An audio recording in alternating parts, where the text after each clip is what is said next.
Alright, YouTube, quick video, trick hack, you know how it is, whatever you want to call it.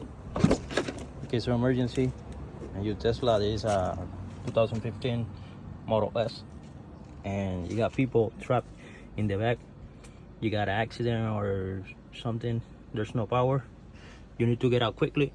There's two buttons over here that will open the door. This latch will open the left side.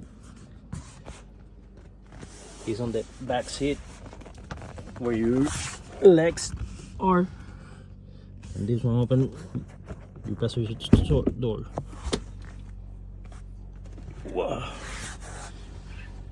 Some people we know this, others don't. Anything to help.